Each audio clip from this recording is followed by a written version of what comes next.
Hi, my name is Jason with AlarmSystemStore.com, and in today's video I'm going to show you how to connect a Piezo Siren, just a low current siren, directly to a keypad on the DSC PowerSeries NEO, which will actually also kind of apply to the previous generation PowerSeries as well.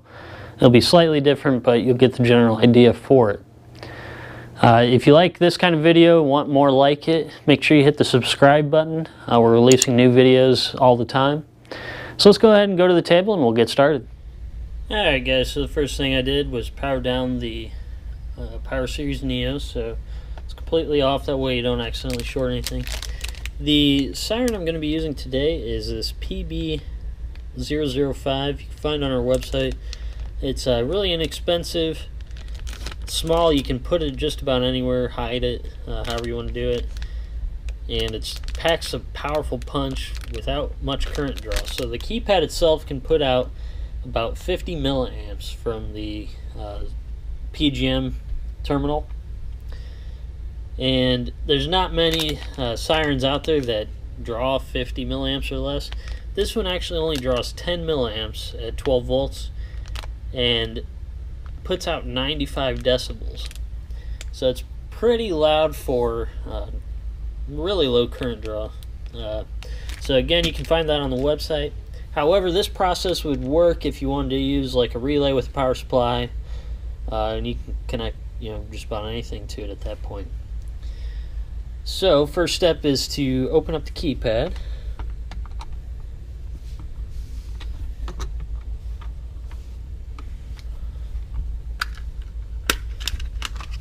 And once I have it open here, so you can see if you watched the previous video on the keypad zone, we're using that same terminal. It's this fifth terminal labeled P/Z, so P stands for PGM, Z stands for zone.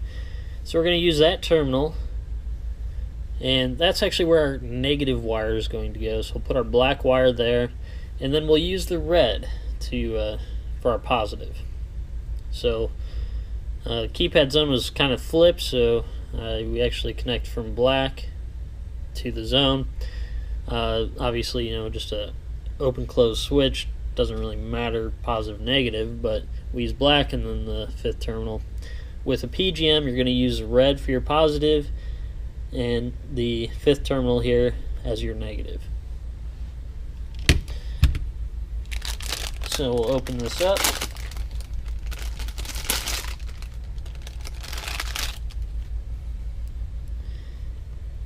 And so you can see it's just two small gauge wires here. I'm just going to connect this directly to it, but you could use some splices, run this wherever you want. So let's put the wires through here.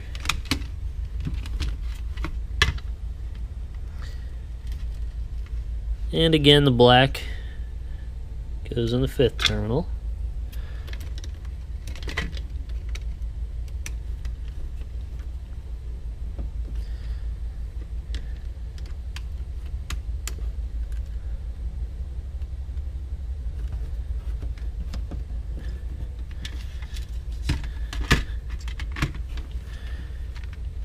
And then close the keypad back up. And again, you can mount this wherever you want, put it in a wall. We actually use one of these in our office for a driveway chime, so we know when somebody comes up the drive. So it works really well. It's pretty loud. We actually have it above our drop ceiling, so it puts out plenty of sound straight through that. Alright, so I'm going to go turn on the PowerSeries NEO, and then we'll be right back. Alright, now that the system's powered up, the first thing you want to do is go into programming with *8, followed by the installer code. And of course the default is 5555. And we'll want to go to section 009, which is the PGM definitions. So once you're in there, you want to select the PGM. Now for keypad PGMs, you can use anything from 005 up, and you just want to make sure it's not one that you have any hardwired ports for. So let's say I had a HS HSM 2204 connected to the system.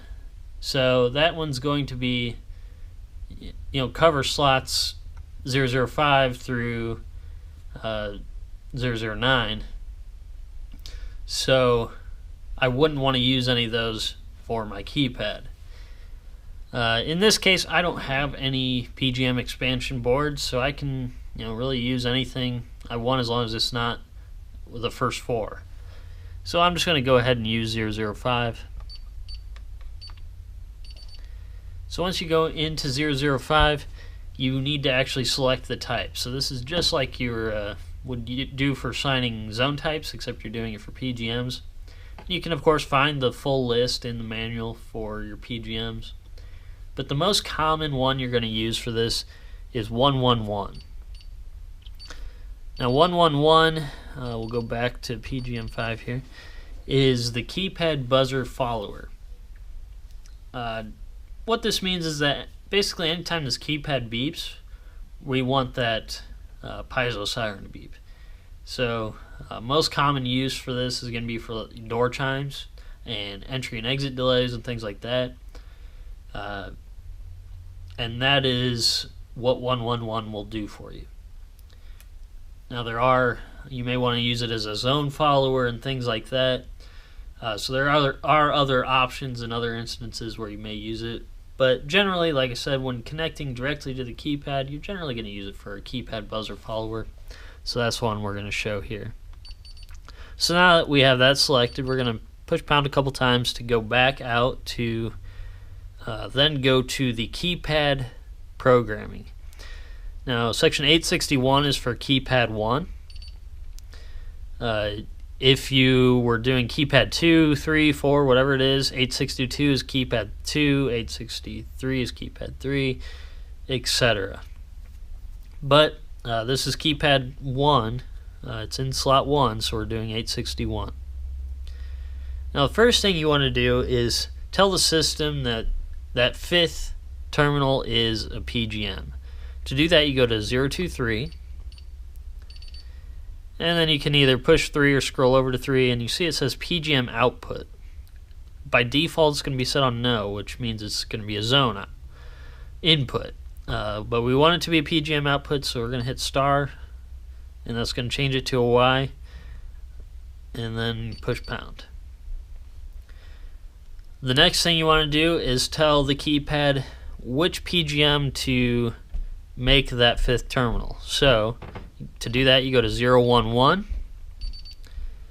and then you select 005. So currently we have that fifth terminal set to PGM5. So we set it to 005. We told it was a PGM. So now we're just going to back out. And once you're out of programming, we can test this various ways. Let's go ahead and just arm it.